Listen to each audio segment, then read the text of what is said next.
पितामह भीष्म ने अपने अंतिम समय में भगवान की प्रतीक्षा करी। आप सब जानते हैं, अर्जुन के बाणों से विद्ध होकर के उस बाणों की सैया पर पितामह भीष्म पड़े हुए हैं। ये बच्चों को रोक दें। और पितामह भीष्म बाणों की सैया पर कुरुक्षेत्र की भूमि में पड़े हैं। रक्त बह बह करके सूख गया है। आप विचार करिए, शरीर में कितनी पीड़ा होगी। आपको हमको एक कांटा चुभ जाए तो जब तक वो कांटा निकल नहीं जाता हमें चैन नहीं आता। पर कोई खिलौना नहीं है, सामने से बाण लगा है, पीछे निकल गया। उन बाणों से विधा है, पूरा शरीर छन्नी हो गया है। उन बाणों की सैया पर पितामह भीष्म पड़े हुए हैं, लेकिन प्राणों को रोक रखा है, क्योंकि इच्छा मृत्यु का वरदान है। जब तक ये नहीं चाहेंगे इनकी मृत्यु नहीं हो सकती, इनके प्राणों का हरण नहीं हो सकता। तो इतने कष्ट में अपने प्राणों को क्यों रोक रखा है? क्योंकि मेरे गोविंद ने मुझे वचन दिया था कि मैं अंतिम समय तुम्हें दर्शन देने आऊंगा। जब तक मैं नेत्रों से उसकी छवि का दर्शन ना कर लूं, मैं श्याम सुंदर के दिव्य स्वरूप का दर्शन ना कर लूं, मैं इस कलेवर का त्याग नहीं करूंगा। क्योंकि अंतिम समय में मैं और कुछ नहीं देखना चाहता। अंतिम समय में अपने गोविंद के दर्शन चाहता हूं, श्याम सुंदर के दर्शन चाहता हूं।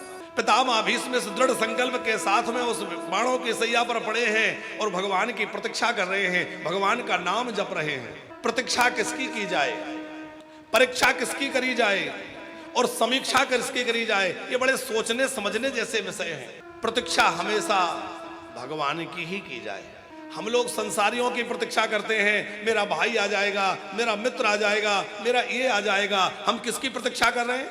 संसारियों की। हम समीक्षा किसकी कर रहे हैं? परमात्मा की। भगवान ने ऐसा क्यों किया, भगवान ने ऐसा क्यों नहीं किया? तो ईश्वर की समीक्षा हो रही है, प्रतीक्षा संसारियों की हो रही है, परीक्षा संतों की कर रहे हैं। वो संत ऐसे हैं, वो कैसे हैं, वो कैसे हैं, हम उनकी परीक्षा लेने में लगे हैं। लेकिन होना क्या चाहिए? हम लोग जो है प्रतीक्षा हम किसकी करें?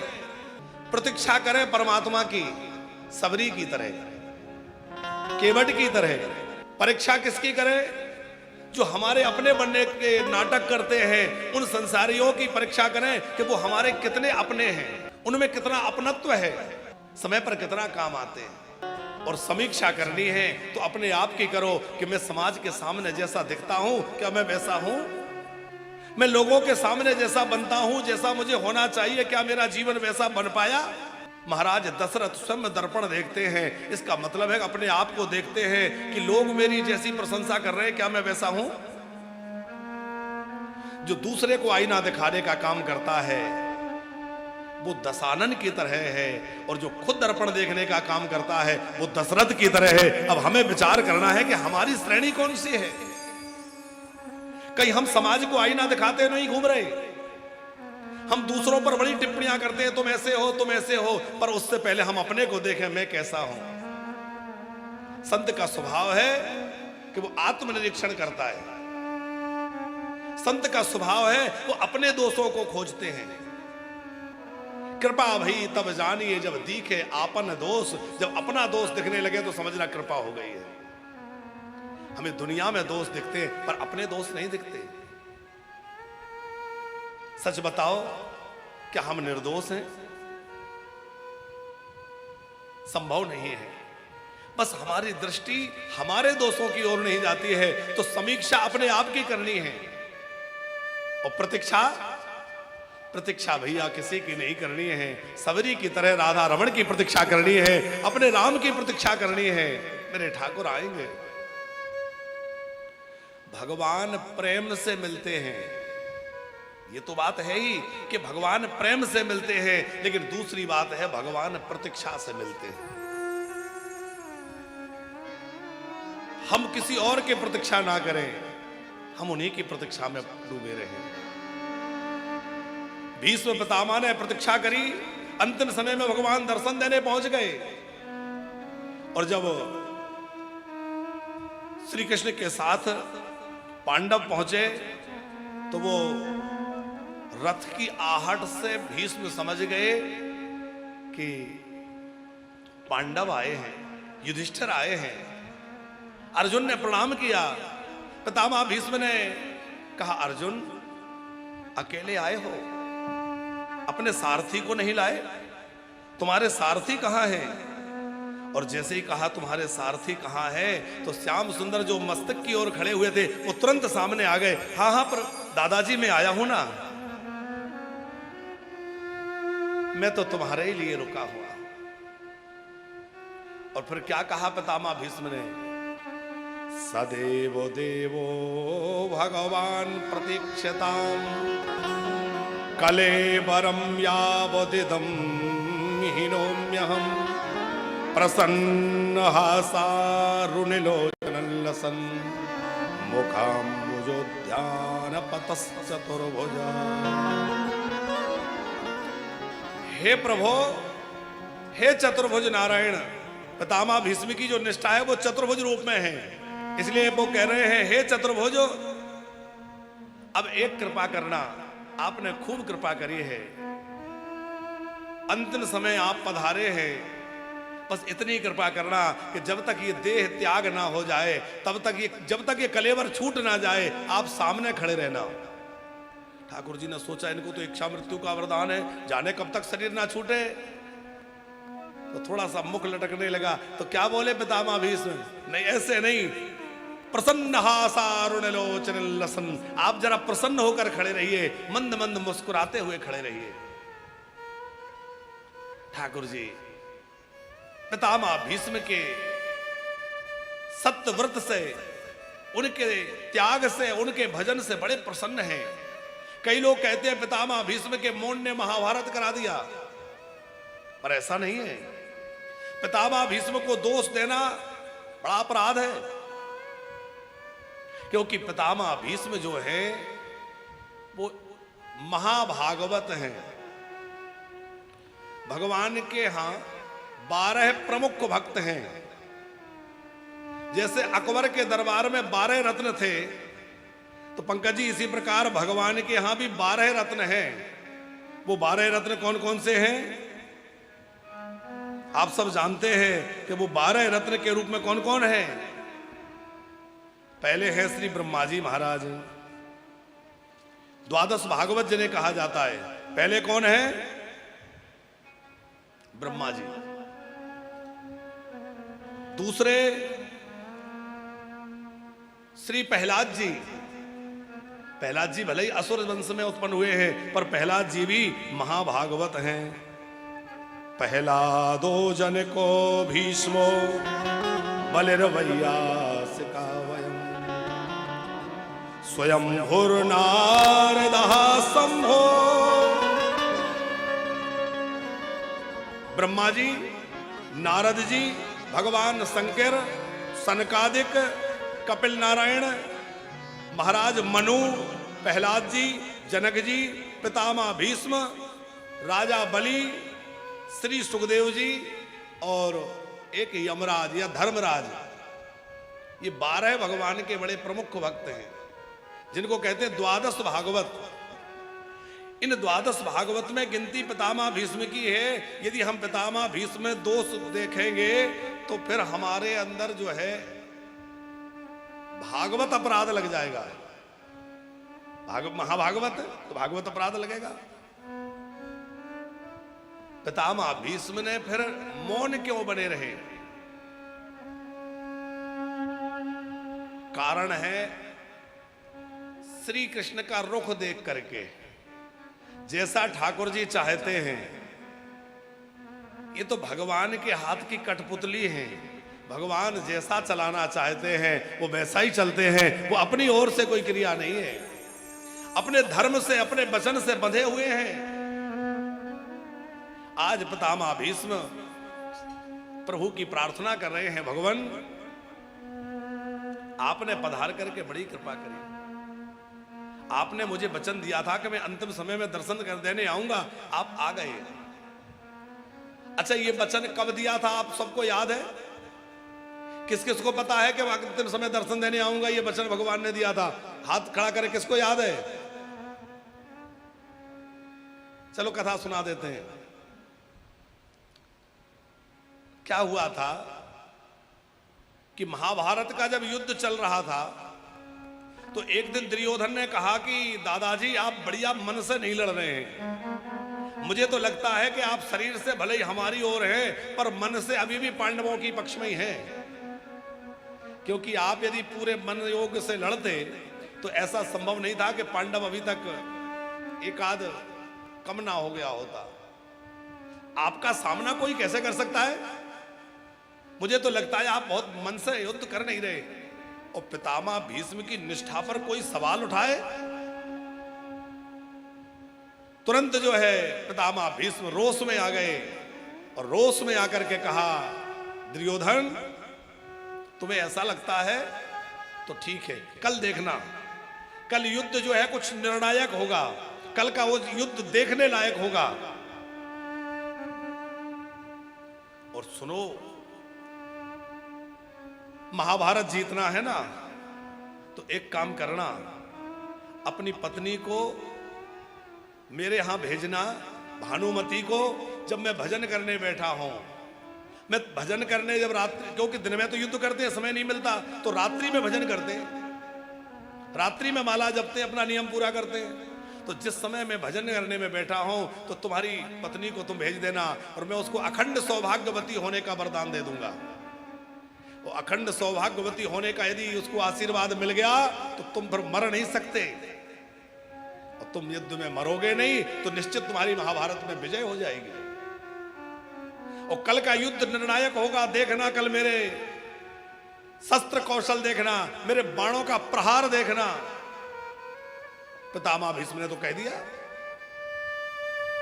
अब उधर जो है श्री कृष्ण सोच रहे हैं कि पितामह भीष्म का वचन है, ये कोई साधारण नहीं है। रात्रि में श्री कृष्ण विचार मग्न है और गए देखने अर्जुन को, कि अर्जुन को तो पितामह भीष्म से युद्ध करना है। ये तो बहुत घबरा रहा होगा, बहुत डर रहा होगा, मैं कैसे युद्ध करूंगा, पता नहीं कल भीष्म पितामह क्या करेंगे। साहू जी जाकर देखा तो अर्जुन बड़े प्रेम से खर्राटे बजा के सो रहे हैं, निश्चिंतता से सो रहे हैं। तो जब निश्चिंतता से सो रहे हैं ये देखा तो श्री कृष्ण ने जगाया, अर्जुन सो रहे हो, कुछ होश है, कल क्या होना है, पितामह ने क्या कहा है, कुछ पता है? अर्जुन बोले सब पता है। फिर चिंता नहीं है? क्यों? बोले इसलिए कि जिसकी चिंता आप करें उसको अपनी चिंता करने की क्या आवश्यकता है, आप तो हैं मेरी चिंता करने के लिए। यह है समर्पण। जब अपना समर्पण भगवान के लिए करो ना तो थोड़ा नहीं करना, पूरी तरह करना। हम समर्पण तो करते हैं पर अधूरा करते हैं। वो अधूरा करते हैं तो ठाकुर जी कहते हैं कि फिर बात बनेगी नहीं। समर्पण करो तो पूरा करो। अब मेरे लिए समर्पित हो गए हो तो फिर पूरी तरह से हो जाओ, फिर सब छोड़ दो। फिर अपनी चिंता क्यों करते हो? वो यदि हमें चिंता हो रही है इसका मतलब है अभी हमने पूरी तरह समर्पण किया नहीं। अर्जुन तो सोते रहे। श्री कृष्ण का भाई अब तुम्हारा इतना भरोसा है तो फिर मुझे ही कुछ करना पड़ेगा। अपनी बहन द्रौपदी के पास गए, बहन चलो कहीं चलना है। अब देखो द्रौपदी का भी इतना अनन्य समर्पण है कि उसने यही नहीं पूछा कि कहां चलना है, क्यों चलना है, चल दिया, चलिए। अब आगे आगे श्री कृष्ण चल रहे हैं, पीछे पीछे द्रौपदी चल रही है, पर यह पूछने का साहस नहीं हो रहा कि इतनी रात्रि में अब कहां ले जा रहे हो।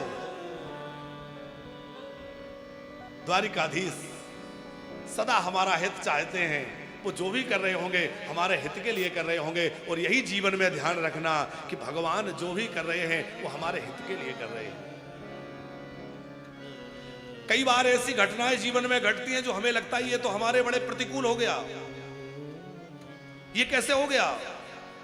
और जब प्रतिकूल घटना घटती है तो हमें बहुत तकलीफ होती है। हमें लगता है भगवान ने हमारे साथ ऐसा क्यों किया, हम इतना भजन करते हैं हमारे साथ ऐसा क्यों हुआ। पर ऐसी स्थिति आए तो सोचना कि परमात्मा का हर एक विधान मंगलमय होता है। वो जो कर रहे हैं मेरे भले के लिए कर रहे हैं, वो जो कुछ कर रहे हैं मेरे अच्छे के लिए ही कर रहे होंगे। उनका हर विधान मंगलमय है, तो हम क्यों चिंता करें।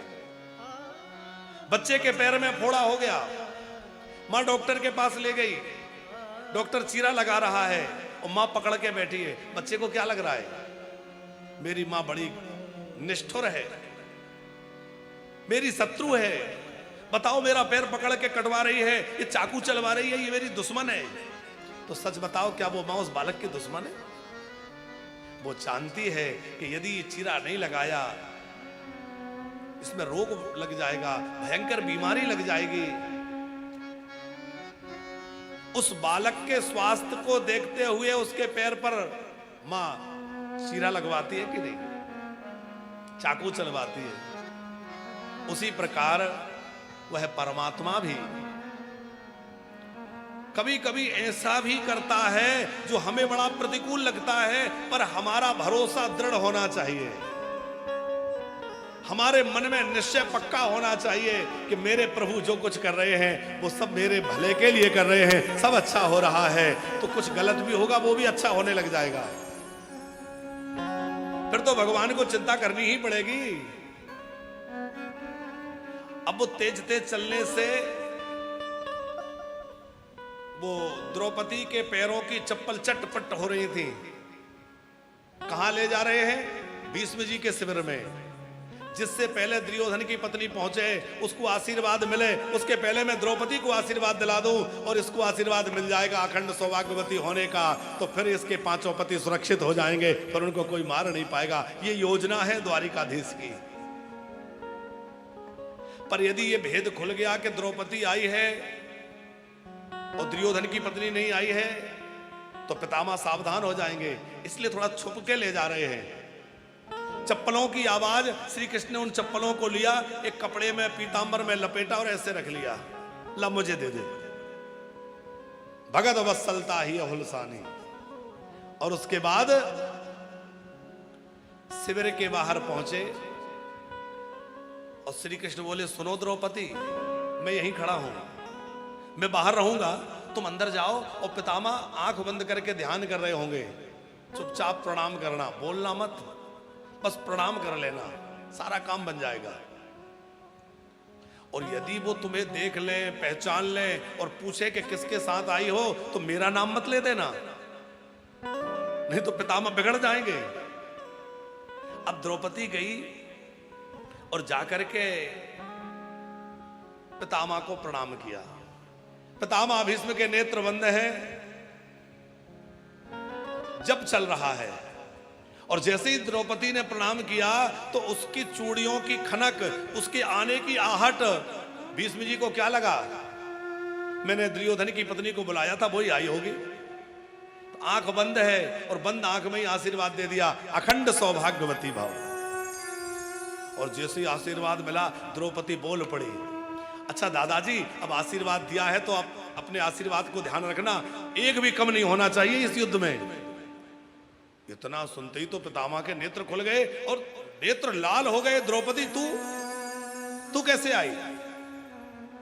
मैंने तो भानुमति को बुलाया था, इतनी रात्रि में तुझे अचानक आने का कैसे मन में ख्याल आ गया? जरूर तुझे कोई लेके आया होगा, सच बता कौन लेके आया है? अब द्रौपदी डर रही है, मना किया है बताने को, अब झूठ कैसे बोले? तो बोली, वो एक मेरा भाई है, मैं उसके साथ आई हूं। कौन भाई है? बोले, वो हमारे यहां दूध देने आता है, ग्वाला है, ग्वाला है। अब ऐसे श्री कृष्ण ग्वाले ही तो हैं। समझ गए पितामह भीष्म, बातें बना रही है क्योंकि इसकी जुबान लड़खड़ा रही है। चल दिखा तेरा कौन सा भाई है, कौन सा ग्वाला है। और बाहर आकर देखा तो क्या देखा कि काली कमली ओढ़े हुए एक वृक्ष के पास में श्याम सुंदर खड़े हुए हैं, द्वारिकानाथ खड़े हुए हैं। उन द्वारिकाधीश को देख करके पितामह भीष्म ने कहा, क्यों, आखिर तुमने इसको आशीर्वाद दिलवा ही दिया, तुम वही करते हो जो तुम्हें ठीक लगता है। खैर, जो होना था। अब इतना ध्यान रखना कि जिस समय शरीर से प्राण निकले उस समय इतना कर देना कि आप सामने खड़े रहें। मेरे देह से जब प्राणों का उत्सर्ग हो तो आपको देखते देखते हो, इतनी कृपा कर देना। श्री कृष्ण ने कहा, दादाजी, आप जैसे भक्तों के लिए तो मैं अपना सर्वस्व न्यौछावर कर देता हूं, आप जैसे भक्तों पर तो मैं बारी बारी। वो अगले दिन का जब युद्ध हुआ ना पितामह भीष्म और अर्जुन का, तो चूंकि पितामह भीष्म रोष में तो थे ही, ऐसा भयंकर युद्ध किया और मन ही मन क्या बोले। श्री कृष्ण ने महाभारत के युद्ध में शस्त्र ना उठाने की प्रतिज्ञा करी है,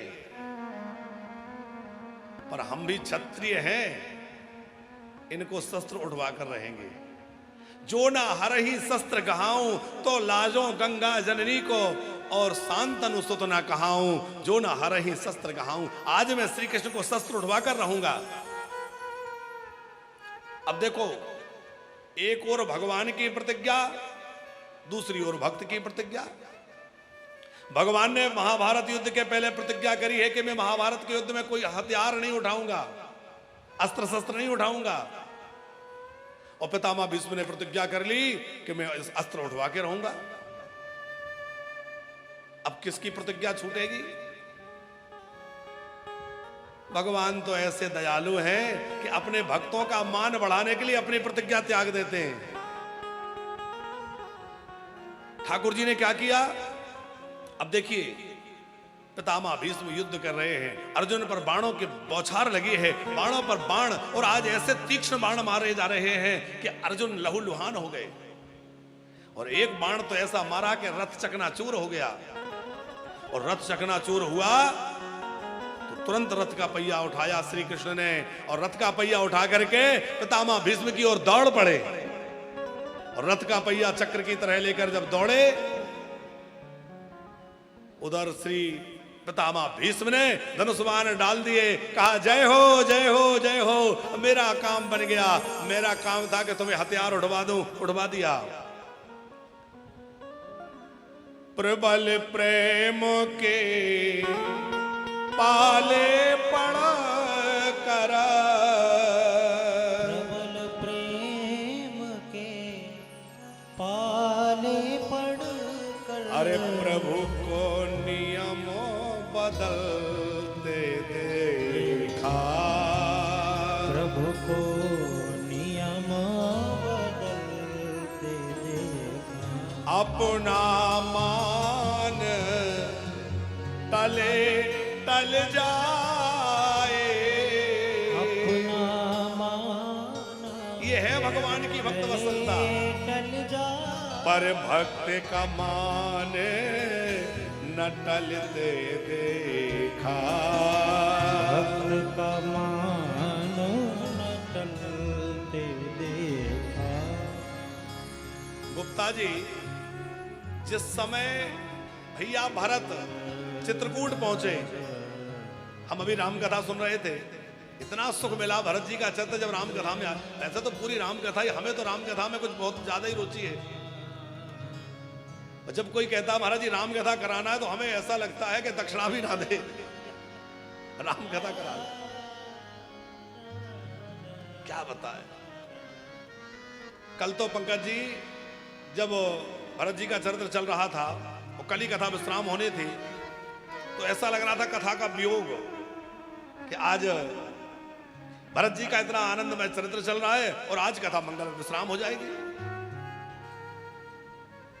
तो बड़ा वियोग सा हो गया। तो हम आपसे निवेदन ये कर रहे हैं कि जब भरत जी का प्रेम राम जी ने देखा, तो राम जी सत्यव्रत हैं, सत्य प्रतिज्ञ हैं, लेकिन सत्यव्रत राम जी भरत जी के प्रेम के आगे झुक गए, भरत जी के प्रेम के आगे बिक गए और कहा भैया भरत, तुम जो कहोगे मैं वही करूंगा।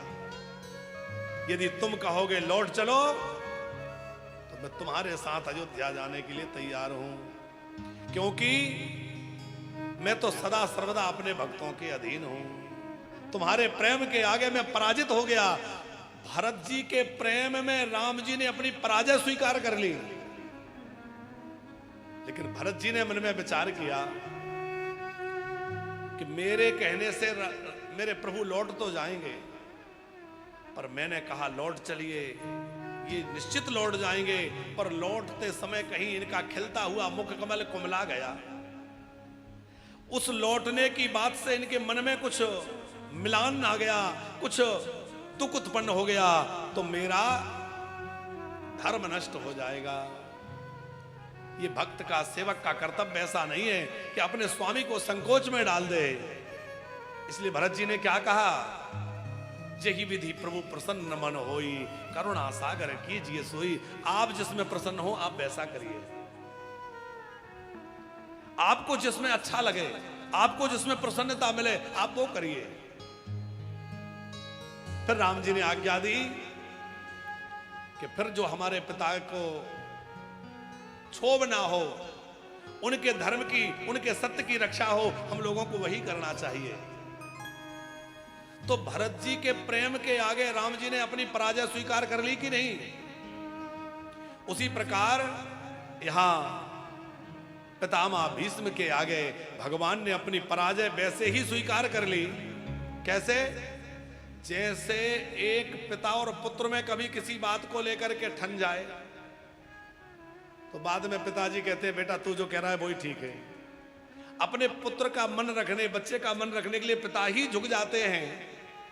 उसी प्रकार भगवान अपने भक्त के लिए सदा ही झुक जाते हैं, अपनी पराजय स्वीकार कर लेते हैं।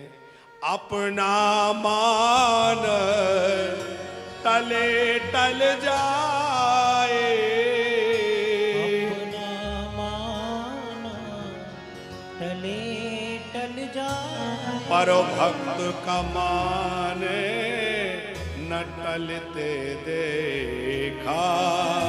भक्त का मान न टलते देखा। प्रबल प्रेम के पाले पड़ कर, प्रबल प्रेम के पाले पड़ कर, अरे प्रभु को नियमों बदलते देखा। प्रभु को नियम बदलते देखा। अब तो ठाकुर जी जब रथ का पहिया लेकर गए तो पितामह भीष्म ने धनुष बाण डाल दिए और कहा प्रभु आज आपने मेरे को बड़ा बना दिया, आपने मेरी प्रतिज्ञा को रख दिया। आज पितामह भीष्म बाणों की सैया पर पड़े हैं और उन सब प्रसंगों को याद कर रहे हैं। पितामह कह रहे हैं वैसे तो मैं युद्ध में पांडवों की ओर से भी युद्ध कर सकता था, पर उसमें परेशानी ये थी कि मेरे सामने कौरवों की सेना रहती।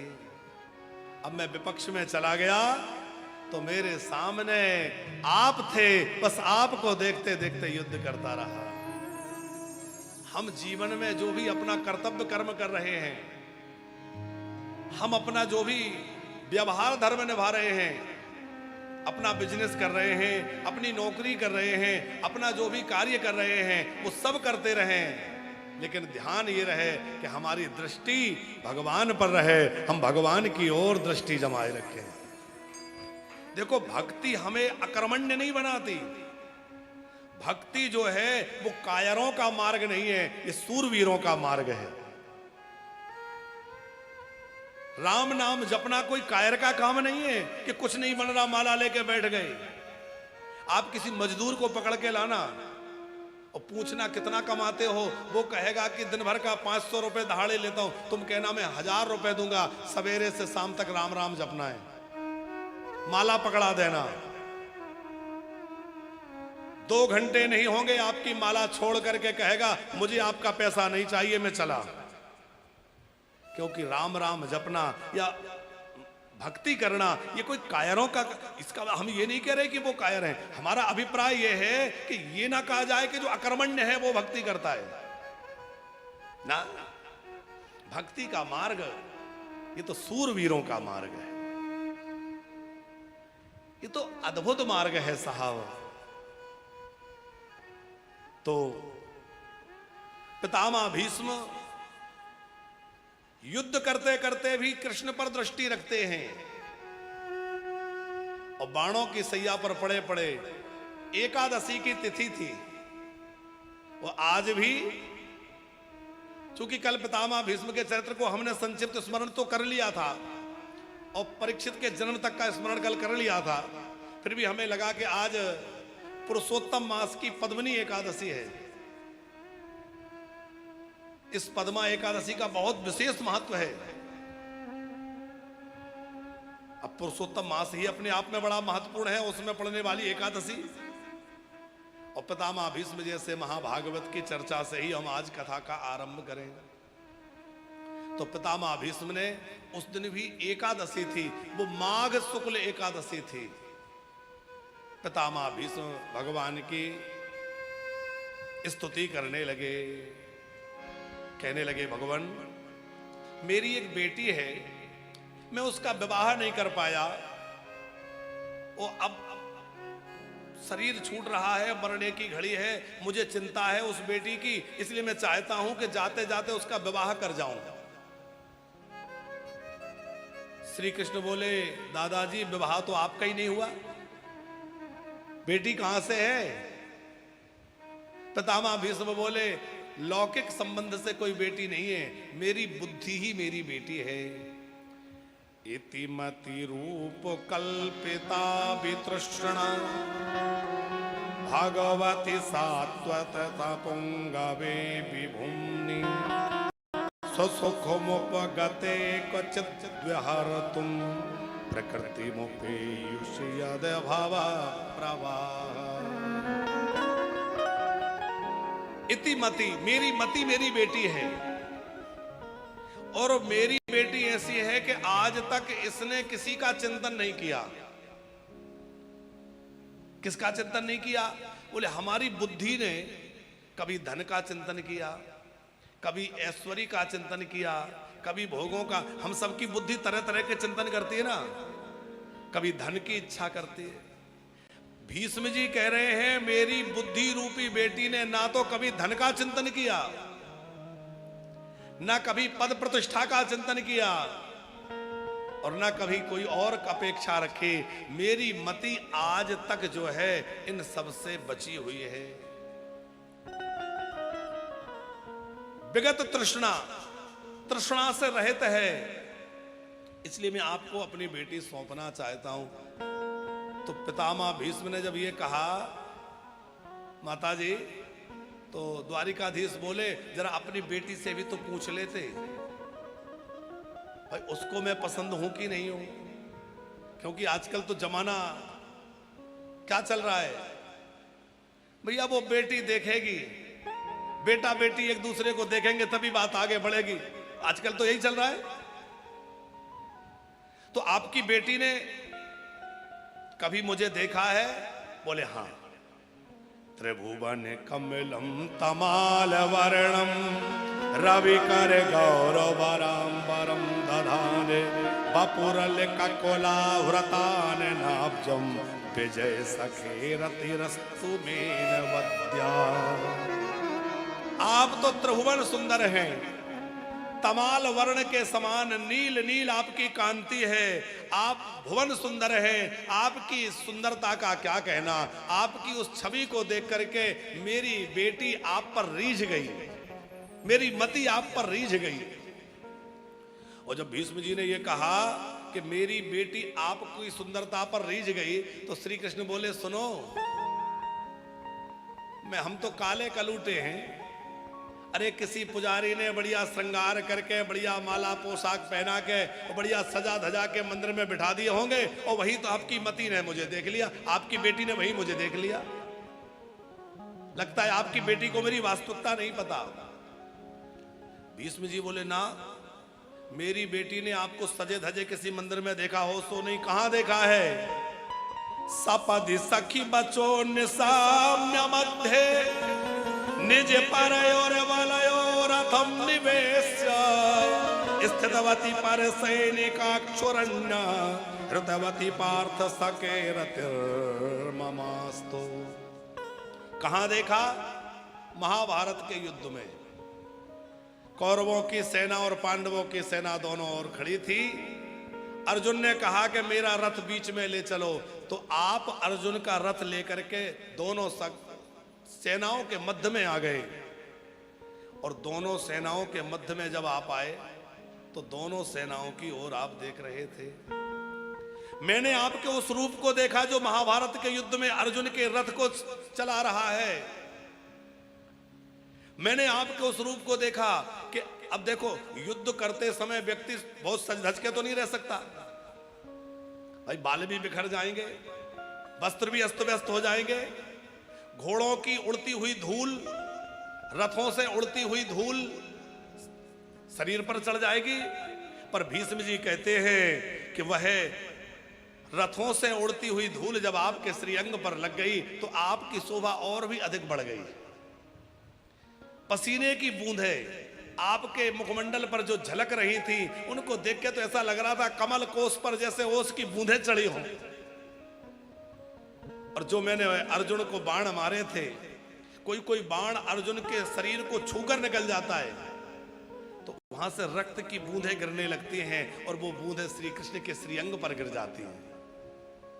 श्री कृष्ण के अंग पर धूल चढ़ी है, पसीना लगा है, कुछ वो रक्त की बूंदें आ गई है। मैंने आपके उस रूप को देखा और उस रूप को देख करके मेरी बुद्धि आपकी दीवानी हो गई। मेरी बेटी ने सोच लिया कि मैं इसी वर का वर्ण करूंगी और किसी वर का वर्ण नहीं करूंगी।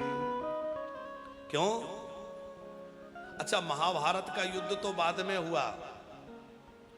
महाभारत के युद्ध में जितने लोग मारे गए, किसने मारे? मारने वाले महारथी तो दूसरे दूसरे दिख रहे थे, लेकिन भीष्म जी यहां एक रहस्य की बात कह रहे हैं। आपने पर सैनिकाक्षुरण्या, दूसरी सेना माने कौरवों की सेना की आयु का हरण कर लिया। कैसे? अपनी दृष्टि डालकर। भगवान की दृष्टि में बड़ा चमत्कार है। पांडवों की ओर देखा तो उनकी आयु और बल की वृद्धि कर दी, और कौरवों की ओर देखा तो उनके आयु और बल का हरण कर लिया। तो सारा महाभारत तो आपने ही खेला है, बाकी तो सब कठपुतली नाचती दिख रही थी, खेल तो आप खेल रहे थे। बड़ी अद्भुत जो है स्तुति पितामह भीष्म कर रहे हैं। और भीष्म जी ने कहा, भगवान उस समय जब आप रथ का पहिया लेकर मेरे पीछे दौड़े थे तो आपका जो उत्तरी वस्त्र, इसको कहते जो अंग वस्त्र है, आपका उत्तरीय खिसक कर गिर गया था। गतोत्तरीयाः। उत्तरीय क्यों गिर गया पंकज जी? तो पितामह भीष्म एक भाव दे रहे हैं कि लगता है पृथ्वी ने वो उत्तरीय पकड़ के खींच लिया।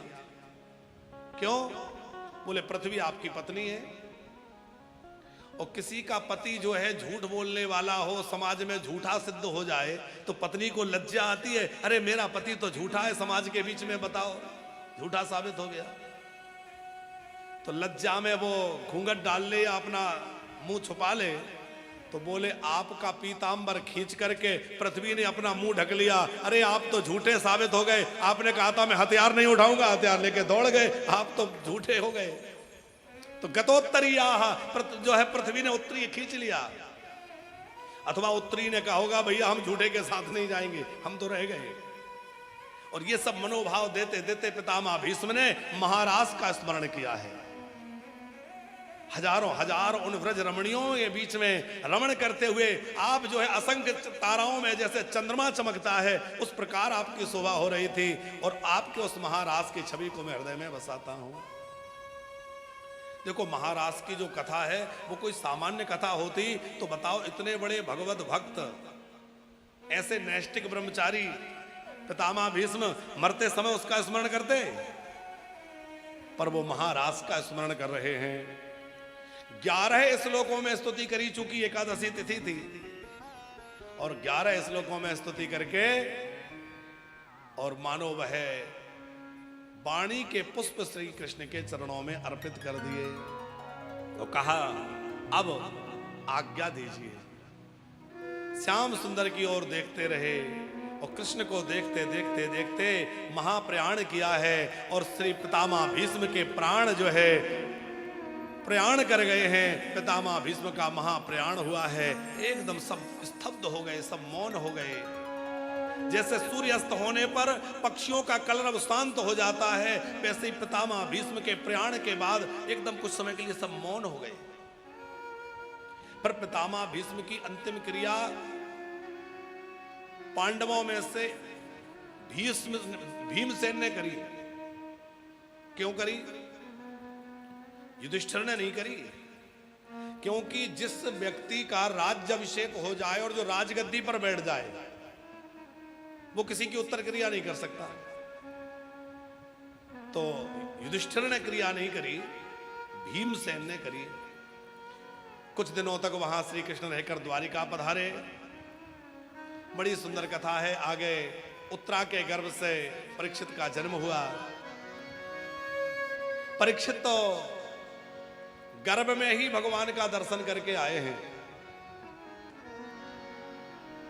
गर्भ में तो हम सबको भी दर्शन हुआ है, पर हम लोग भूल चुके हैं और परीक्षित को याद था।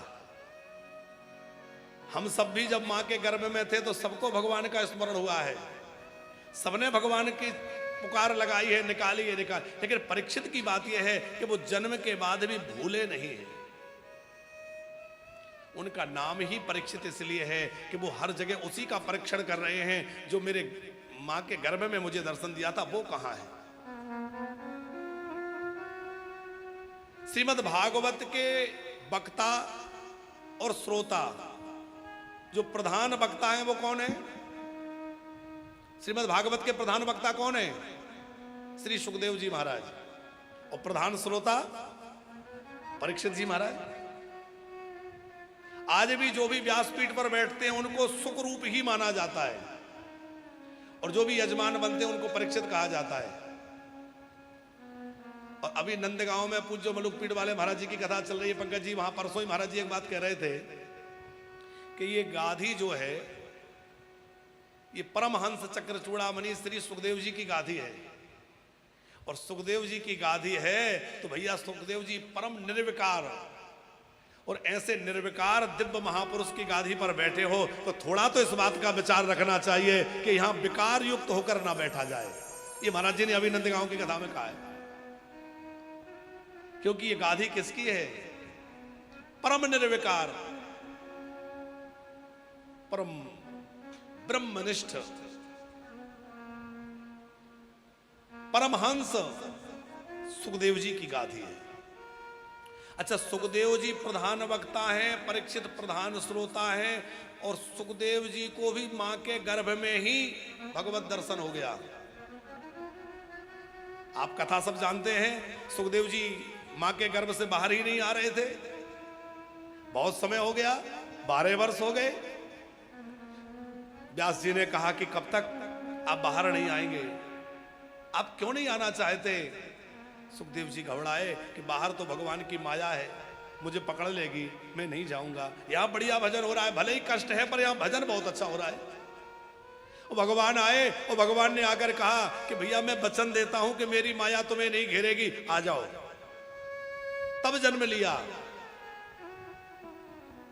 तो भागवत के प्रधान जो वक्ता हैं उनको भी मां के गर्भ में भगवत दर्शन हो गया है, और भागवत के जो प्रधान श्रोता परीक्षित हैं उनको भी मां के गर्भ में ही भगवत दर्शन हो गया। जब अश्वत्थामा के अस्त्र से बचाने के लिए भगवान गए तो प्रत्यक्ष दर्शन हुआ कि नहीं? आज हम लोगों की स्थिति यह है कि थोड़ा भी कुछ भगवान नाम जपाने लगे, कुछ साधन कराने लगे तो हमारी कथा से रुचि हटने, कई लोगों की रुचि हट जाते हैं। अरे बोले कथा वो तो प्राथमिक चीज है। ऐसा नहीं है। धर्मानुष्ठितः पुंसाम विश्वक्सेन कथासुया। यदि अनेक धर्मों के अनुष्ठान से भी कथा में प्रीति नहीं हुई तो भैया अभी हमारे अंदर बहुत गड़बड़ी है।